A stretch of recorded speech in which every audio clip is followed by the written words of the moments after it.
China don't want to admit that the original people in China that brought forward the dynastic periods of China were black. Japan doesn't want to admit that the original shogun was the priesthood that was brought from Kush. Indians don't want to admit that the Harappa and the Mohenjo-Daro civilizations were formed by Kushites. Koreans don't want to admit that Africans brought Koreans onto the islands of Japan, met another African people known as the Ainu, and created what we today call the Japanese culture. Even in America, they don't want to admit that the original people were the Twa people over 100,000 years ago, coming to this part of the world. Modern man evolved in the temperature that is perfect for unclothed man, minimum. Temperature 69F max temperature. 79F, but it is also UV intensity is at maximum. 11 an unclothed white people or mzungu person in that environment.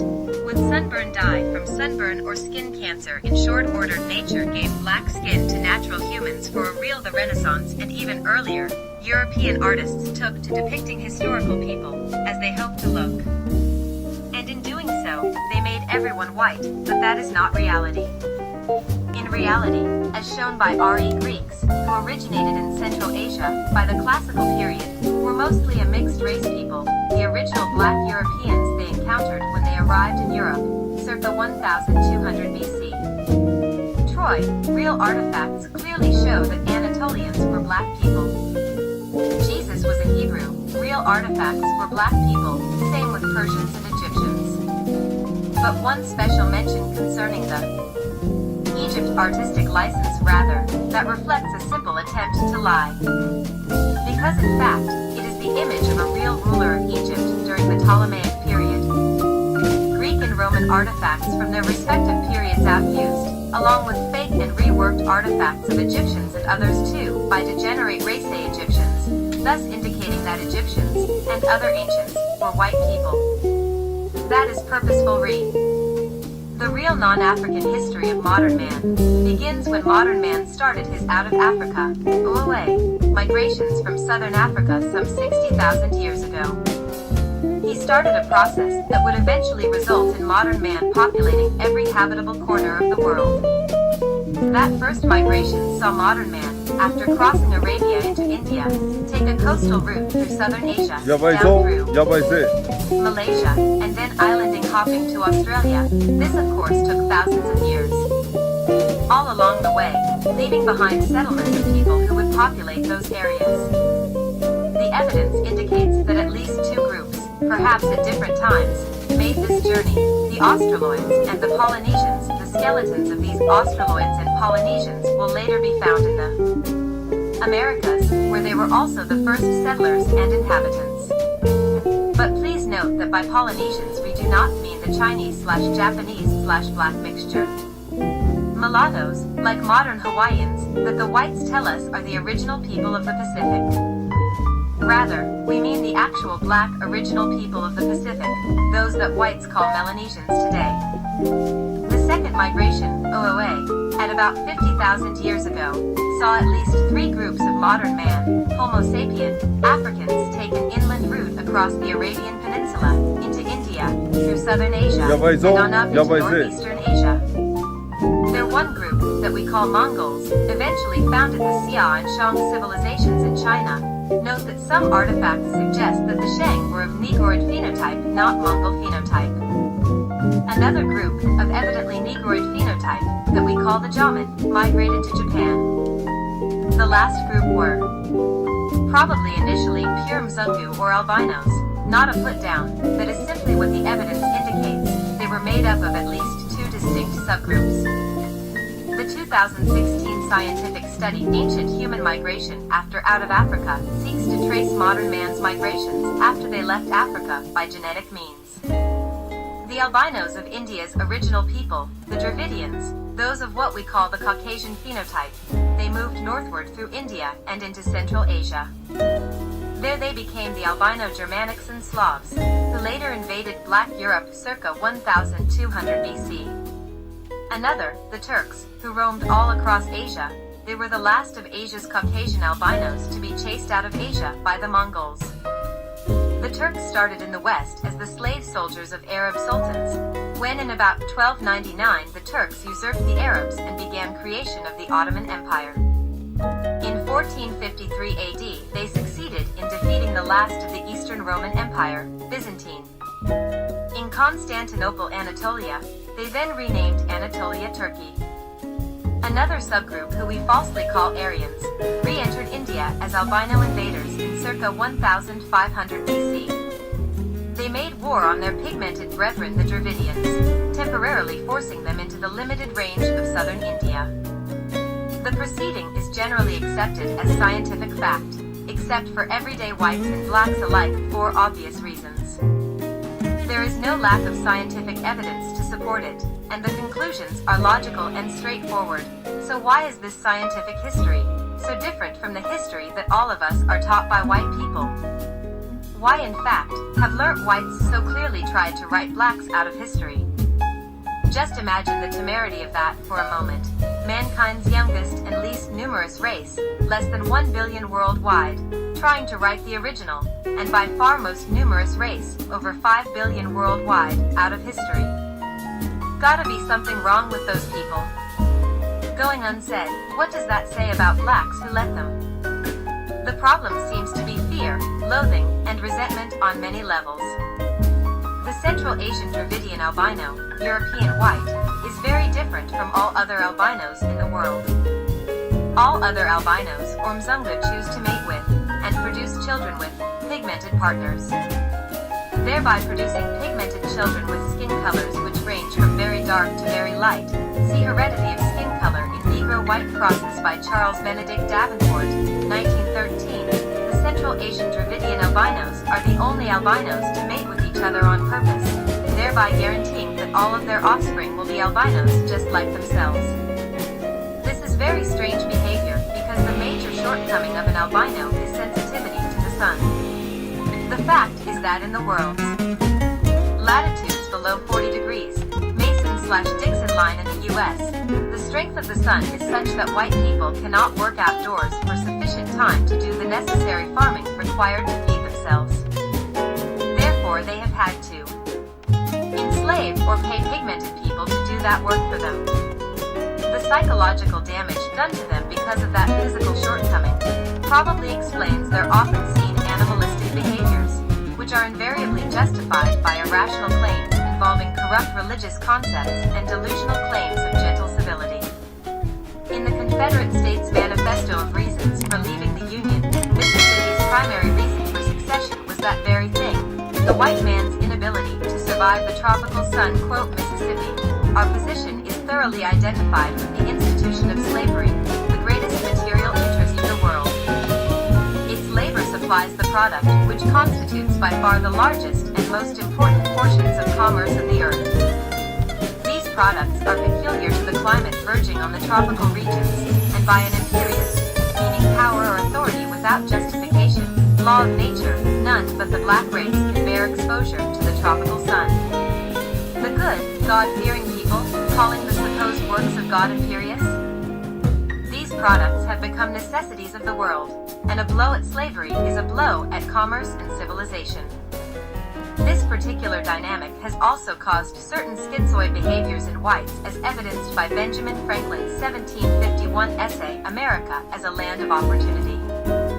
Therein, he and supposedly many other white or mzungu migrants to America wanted to clear out the native blacks, the real American Indians, and not bring in any more blacks from Europe or Africa, so that America might be a purely white or mzungu land.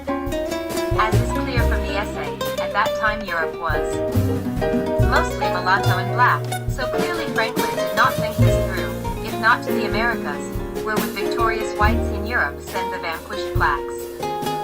Plus, his adopted home of Philadelphia, Pennsylvania is only 125 miles from the demarcation line between safe farming and dangerous farming lands, because of sun UV, for whites. If other whites had listened to Franklin, they would not have been able to settle land south of the Mason/Dixon line, and U.S. history would have been quite different for those wondering how it could be that albinos could have brought down the great kingdoms and empires of black Europe. The answer is quite simple: numbers. Black Europe was never densely populated, especially the north. So when the first wave of Central Asian albinos arrived in circa 1200 BC, they were eventually absorbed into the community of Black Europe. There are many tomb paintings which attest to this fact, however. At the beginning of the modern era, AD, when the Mongols started to chase all Caucasian phenotype albinos out of Asia, except for the Uyghur people of Xinjiang, China, and the Nuristani people of eastern Afghanistan, and into Black Europe, it was just a matter of time for the blacks of Europe. The millions upon millions of albinos streaming across their borders was just too much for them to effectively fight and win. Though they tried assimilation again, for a portrait of Byzantine Emperor Manuel I, and his second wife, the albino Maria of Antioch, mid-1100s, but it was no use. Sooner or later, with their overwhelming numbers, the albinos would win. Their final victories came about with their victory over the Black Holy Roman Empire in Germany, their victory in the British Civil Wars over the Black House of Stuart, and finally, after their usurpation of the Black Arabs, the Turks' victory over the Black Eastern Roman Empire in Anatolia, Byzantium. Learned whites, while trying to write blacks out of history, have also tried to make the word black synonymous with slave in their writings. But once again, they were foiled by reality. The fact is that in spite of their efforts, no black tribe or group is known as slaves, but there is a white tribe whose name indeed means slave, the English term. Slave derives from the ethnonym Slav. In medieval wars, many Slavs were captured and enslaved by black kings, which led to the word Slav becoming synonym to enslaved person. The Black Emperor Charlemagne, founder of the Holy Roman Empire, which was centered in Vienna until 1806, is said to have demanded a yearly quota of young white male slaves. So logically you would expect Slavs to have the greatest hatred of blacks, but quite the contrary.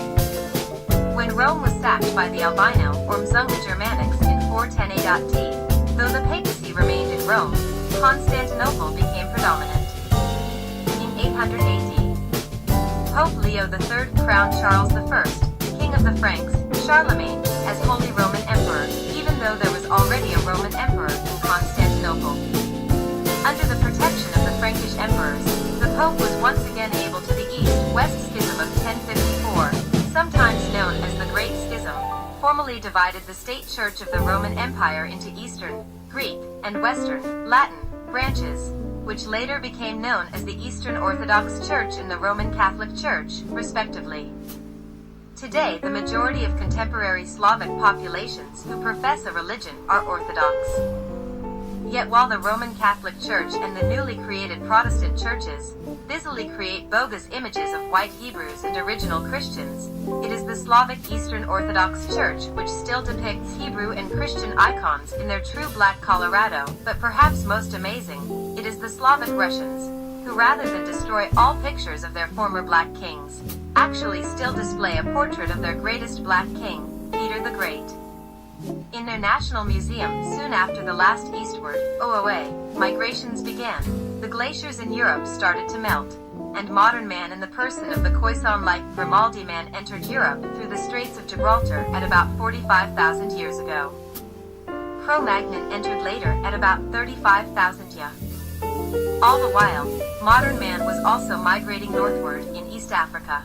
Some of these people found their way to the Nile Valley and founded the Egyptian civilization. Others kept going and founded the Canaanite civilization in modern Israel/Palestine, the Sumerian civilization in Iraq, the Anatolian civilizations in Turkey, the Elamite civilization in Iran. There is no certainty as to which group started the Indus Valley civilization.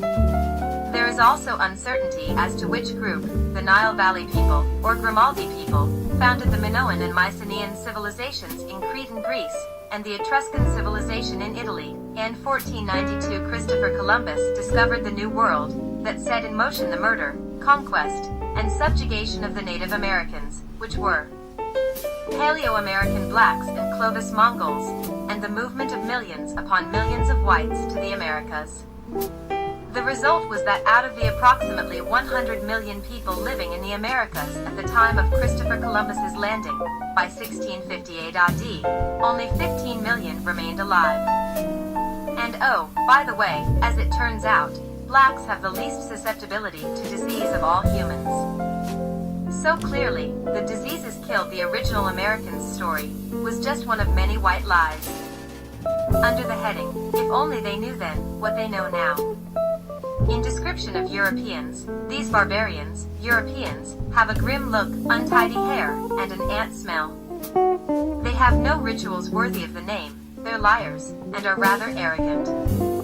They conquer by fraud and force, ingratiating themselves in a friendly way, before they oppress the natives. At the conduct is violence. The artifacts presented here are authentic, and are found in museums around the world. The actual histories presented are conventional, and can be found in encyclopedias or history books.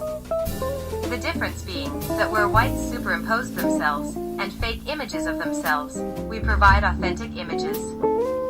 Where blacks were written out of history, we write them back in. Where bogus white artifacts were used, we use authentic black artifacts. By the way, in Britain there is no mystery as to what happened to all of those portraits of black kings, nobles, and others. The usurper of black rule as in the House of Stuart, and the murderer of King Charles Stuart, Oliver Cromwell, is also the destroyer of black artifacts presentation in related order. This format provides a wonderful opportunity to see how developments in one place affects what happens in another. Needless to say, these histories out of necessity must be condensed. However, great care has been taken to ensure that this presentation delivers accurate history, and preserves a true sense of each civilization. Our presentation is comprehensive, and covers all of man's original civilizations.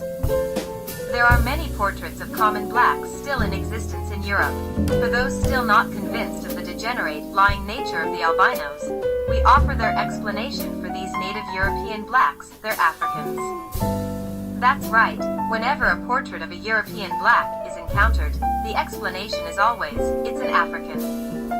For even the dimmest reader would know that humans breed and congregate in extended family groups, tribes, and larger groups.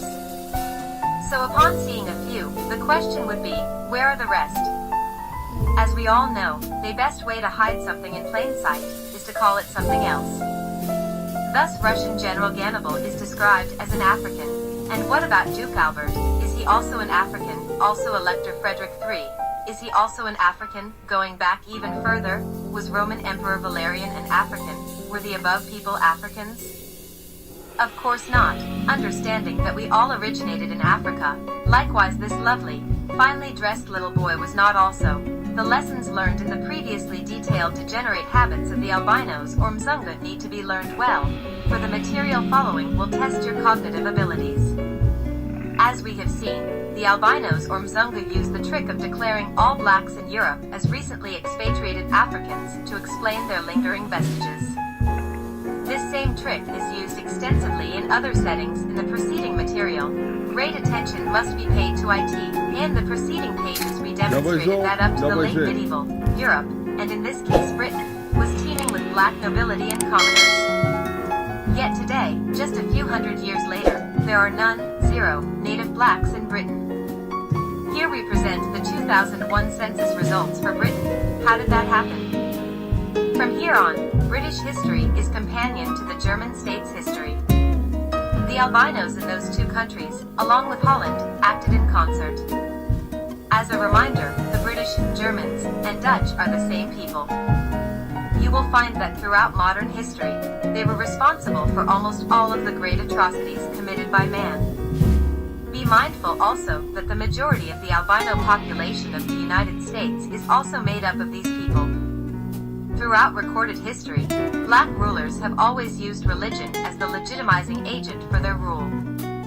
The priesthood gratefully accepted their role in this symbiotic relationship because they benefited for the king's largesse. Thus when Roman Emperor Constantine established the Catholic Church and Christianity as the state religion, he had no actual interest in Christianity as such. He was looking for a unifying agent for his empire and his rule, after the invading albinos sacked Rome, and brought an end to the Western Empire in 476 AD. There followed a period 300 years where the albinos marauded unchecked all over Europe. In 552 Italy was retaken from the Goths, Germanics, by Justinian I, Emperor of the Roman Empire ruling from Constantinople, the Byzantine Empire. The Western Roman Empire had long since vanished in favor of the Gothic kings of Italy. After 554 there was peace in Italy and the appearance of restoration, except that the government now resided in Constantinople. Pope Gregory I. Gregory had been born into a wealthy noble Roman family with close connections to the church. When he became pope in 590, among his first acts was writing a series of letters disavowing any ambition to the throne of Peter and praising the contemplative life of the monks. At that time, for various reasons, the Holy See had not exerted effective leadership in the West since the pontificate of Gelasius I. The episcopacy in Gaul was drawn from the great territorial families, and identified with them. The parochial horizon of Gregory's contemporary, Gregory of Tours, may be considered typical. In Visigothic Spain, the bishops had little contact with Rome. In Italy, the territories which had de facto fallen under the administration of the papacy were beset by the violent Lombard dukes and the rivalry of the Jews in the Exarchate of Ravenna, and in the south, Gregory is credited with re-energizing the Church's missionary work among the barbarian peoples of Northern Europe. He is most famous for sending a mission, often called the Gregorian Mission, under Augustine of Canterbury, prior of St. Andrews, where he had perhaps succeeded Gregory, to evangelize the pagan Anglo-Saxons of England. The mission was successful, and it was from England that missionaries later set out for the Netherlands and Germany. The preaching of the true Catholic faith and the elimination of all deviations from it was a key element in Gregory's worldview, and it constituted one of the major continuing policies of his pontificate. From the beginning of his reign in 768, Charles, King of the Franks, France, sought to drive the Albinos back into Eastern Europe. The Pope in Rome was also coming under great pressure. The Black Holy Roman Emperor, 800 A.D., IN 799, for the third time in half a century, a pope is in need of help from the Frankish king. After being physically attacked by his enemies in the streets of Rome, their stated intention is to blind him and cut out his tongue. To make him incapable of office, Leo III makes his way through the Alps to visit Charlemagne at Paderborn. It is not known what is agreed, but Charlemagne travels to Rome in 800 to support the Pope. In a ceremony in St. Peter's, on Christmas Day, Leo is due to anoint Charlemagne's son as his heir. But unexpectedly, it is maintained, as Charlemagne rises from prayer, the Pope places a crown on his head and acclaims him Emperor. Charlemagne expresses displeasure but accepts the honor. The displeasure is probably diplomatic, for the legal emperor is undoubtedly the one in Constantinople. Nevertheless, this launches the concept of the new Holy Roman Empire, which will play an important role throughout the Middle Ages. The Holy Roman Empire only becomes formally established in the next century. But it is implicit in the title adopted by Charlemagne in 800, Charles, Most Serene Augustus, crowned by God, Great and Pacific Emperor, governing the Roman Empire. Upon Charlemagne's death, his son Otto became Holy Roman Emperor. For reasons unclear, the popes had moved their court to Avignon, France, circa 1300, where they once again came under the protection of the Frankish kings. But by 1376, the war between the Frankish king Charles V and the English had caused such upheaval that Pope Gregory XI decided to move back to Rome, and so things remained. Black kings in Europe trying to fight off the Albino invaders. But the Albinos kept coming, the Mongols behind them kept them moving. The Eastern Roman Empire in Anatolia was also under pressure from the Germanics and Slavs. Their Roman emperors like Manuel, sought peace by marrying Albino princesses. What they did not realize was that the Mongols intended to completely empty Asia of Albinos. Thus when the Turks, who had initially been brought to the west by the foolish Arabs who needed slave soldiers for their armies, Mamluk, began their mass movement west, the die was cast. On April 2, 1453, Turkish Sultan Mehmed's army of some 80,000 Turks and large numbers of irregulars laid siege to Constantinople. Despite a desperate last-ditch defense of the city by the massively outnumbered Christian forces, c. 7,000 men, 2,000 of whom were foreign, Constantinople finally fell to the Ottomans, Turks, after a 2-month siege on May 29, 1453. last Byzantine emperor, Constantine XI Palaiologos, was last seen casting off his imperial regalia and throwing himself into hand-to-hand combat after the walls of the city were taken. With the fall of Constantinople and the Eastern Roman Empire, the West was now wide open to more albino invaders. By now the albinos must have greatly outnumbered native Europeans. It was just a matter of time before the Holy Roman Empire would fall. At this point, we must remember that history is written only by the victors. In Germany, the Black Genocide event is the 30 Years' War, 1618 to 1648. This war is said to be about the Protestants' adherence of Martin Luther against the Catholic forces of Ferdinand II of the Habsburg, Holy Roman Emperors. But blacks such as Duke Albert were supportive of the Protestants. Therefore, the albino explanation of religion as the cause of the wars can only be seen as just another albino lie. When the result is the eradication of one race by another, regardless of what name or cause you give it, it was a race war. What we can say is that at the end of those wars, by their own estimates, the population had been reduced by approximately 40%. Judging by the result, the overwhelming majority of them were blacks. The survivors were sold into slavery. Please pay close attention to the date of the German genocide of blacks, 1618 to 1648. As was stated before, the British albinos had been the most resolute and successful in eradicating all vestiges of blacks in their country. Those artifacts that for one reason or another survived, have been modified, called white knives. Taking Queen Charlotte as an example, we know that mulattoes don't have that color. If she was a mulatto, we just don't know. They even make fake albino coins to substitute for black coins. Therefore, we make no claim as to the accuracy of the pictures that follow. We use them because they are all that we could find, and we have searched the world. We reason that since the albinos never make fakes depicting blacks, their efforts are always the reverse. Therefore, any artifact of a black must at least be partially authentic. Likewise, we make no claim as to the accuracy of the history below. It is straight-off-the-shelf albino history. We have already established that they are liars where race is concerned.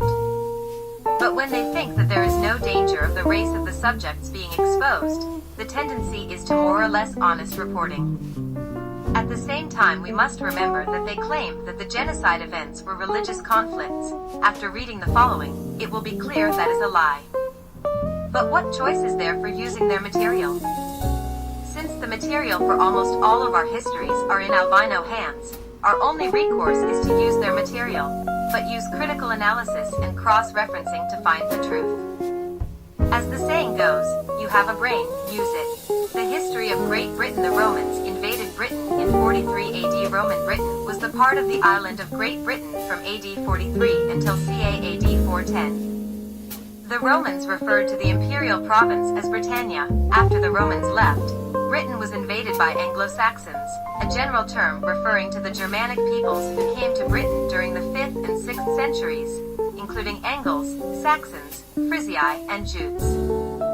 They established Anglo-Saxon kingdoms in the 5th century until the Norman conquest of England in 1066 by William the Conqueror. Cerdic, from the early British name represented by modern Welsh Cwrdog, was probably the first king of Anglo-Saxon Wessex from 519 to 534.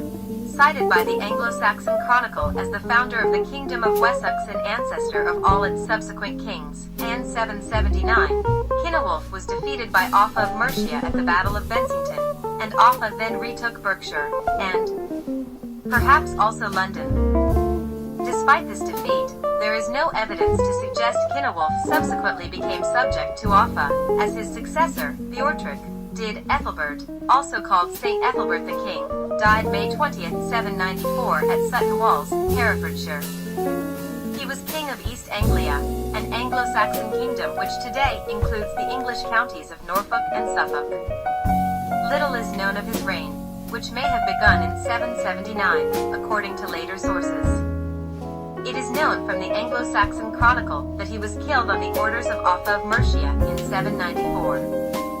He was subsequently canonized and became the focus of cults in East Anglia and at Hereford. Ethelbert, or Ethelbert, Old English, Elbert, meaning magnificent noble, was the king of Wessex from 860 to 865.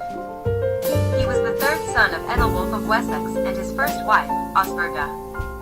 In 855, he became under-king of Kent while his father, Ethelwulf, visited Rome. His brother Ethelbald was left in charge of the West Saxons. After his father's death in 858, he succeeded him as King of Kent and the other eastern parts of the kingdom. When Ethelbald died childless in 860, the kingship of the West Saxons also passed to Ethelbert. In the same year as Ethelred's succession as king, a great Viking army arrived in England, and within 5 years they had destroyed 2 of the principal English kingdoms, Northumbria and East Anglia. In 868, Ethelred's brother-in-law, Burgred, king of Mercia, appealed to him for help against the Vikings. Ethelred and his brother, the future Alfred the Great, led a West Saxon army to Nottingham, but there was no decisive battle, and Burgred fought off the Vikings. In 874, the Vikings defeated Burgred and drove him into exile. In 870, the Vikings turned their attention to Wessex, and on January 4, 871, at the Battle of Reading, Ethelred suffered a heavy defeat. Although he was able to reform his army in time to win a victory at the Battle of Ashdown, he suffered further defeats on January 22nd at Basing, and March 22nd at Marathon. Alfred the Great, 848/849, October 26, 899, was king of Wessex from 871 to 899. Alfred is noted for his defense of the Anglo-Saxon kingdoms of southern England against the Danes, becoming the only English monarch still to be accorded the epithet the Great. Alfred was the first king of the West Saxons to style himself king of the Anglo-Saxons. Details of his life are described in a work by the 10th century Welsh scholar and Bishop Asser. Alfred was a learned man who encouraged education and improved his kingdom's legal system and military structure. Athelstan or Athelstan, c. 894 to 27, October 939, was king from 924 to 927 and king of the English from 927 to 939. He was the son of King Edward the Elder and his first wife, Ecgwin. Modern historians regard him as the first king of England and one of the greatest Anglo-Saxon kings. He never married, and was succeeded by his half-brother. This is chapter 1 of Really History White People by Hapa Japo channel. I am not offend anyone on this lecture, please understand me, I just want to talk the truth. Thanks, subscribe, and share Asante Sanam.